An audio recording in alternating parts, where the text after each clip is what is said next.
Hey indie filmmakers, Griffin here. Is there anything better than watching your own film on a giant screen? Of course, the problem is a pull-down screen of this size would set you back around $150.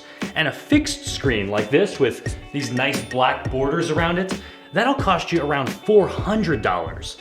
But I am way more low budget than that, so today I'm going to show you how I built my own DIY projector screen for less than $70. Plus, how I bought my projector for $150 off.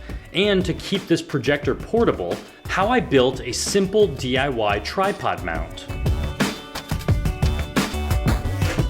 When I first set up the projector in my living room, I was impressed how clear the image is when simply reflected off my white wall.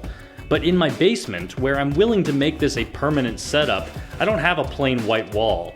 So I tried the cheapest solution, a bed sheet, folded in half, suspended by a string with a metal pipe weighing it down. But not every surface is ideal for projection. It's wavy, and because some of the light is absorbed and diffused, it doesn't reflect a very crisp image. So step one in building a more professional solution is finding the right material. Raw projector screen material is called blackout cloth because it doesn't let light through. Carl's Place sells blackout cloth for $40, but on their clearance page I found this remnant cloth for only $26. Remnants might have blemishes or stubborn wrinkles, but mine looks fine. At a 16:9 widescreen aspect ratio, this fabric could make a screen as big as 120 inches. But to fit on my wall, my screen will be 93 inches diagonally. I bought $36 worth of lumber, several 1x3 boards to support the screen, and angled molding to create a nice frame. Quick side note, you would think that a 1x3 board of wood would be 3 inches wide, but it's not, it's only 2.5. And that's because it was 1x3 inches when they first rough cut the wood, but after letting it dry and planing it down, smoothing it, you're left with these smaller dimensions. So to fit on my wall, my screen needs to be 7 feet wide. So you might think we could take 7, divide by 16, and multiply by 9 to get our height. But you're wrong. That's because we have a trim around the whole thing that's 1 5/8 inches, so we have to take that out first. So when you subtract the trim, our actual width is 80 3/4 inches.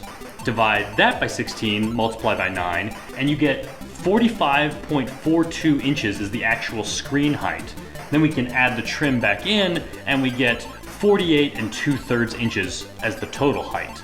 That means I'll cut 5 boards in these lengths, and spray paint the outward-facing edges matte black.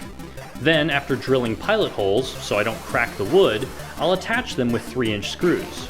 Now I can attach the blackout cloth. One side has a rubber coating that makes it smoother and more reflective. That side should face the projector. Using a staple gun, I attach the top middle of the cloth, then stretch it tight enough to eliminate folds and staple the bottom middle. Then the right, then the left. Then a couple inches from the center, add 2 more staples on top, then bottom, right, left, and keep moving in this pattern to gradually tighten the entire screen to eliminate wrinkles. To cover up these staples and give it a finished look, I've cut my molding at 45-degree angles and spray painted them black. I let them dry overnight, drilled pilot holes, and using 1-inch screws, drilled them into the screen. This whole screen weighs under 13 pounds, so to mount it on the wall, all I need are a couple picture hanging hooks, plus some felt pads to protect the wall.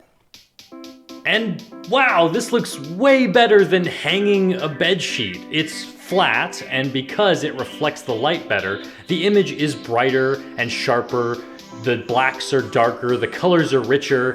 You really should see it in person. The camera doesn't do it justice, and of course I have a light pointed at me right now, so that doesn't help.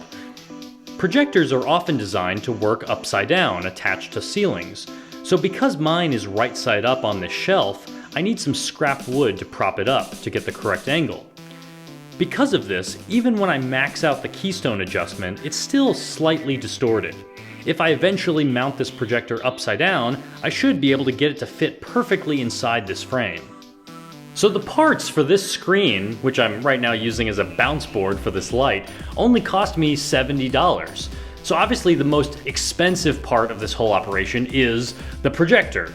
When I bought this 1080 projector last year, it sold new for $750, but I found a like-new version on Amazon for only $589. The only problem with buying used projectors is that when the lamps go out inside, they can cost $150 to $250 just to replace it.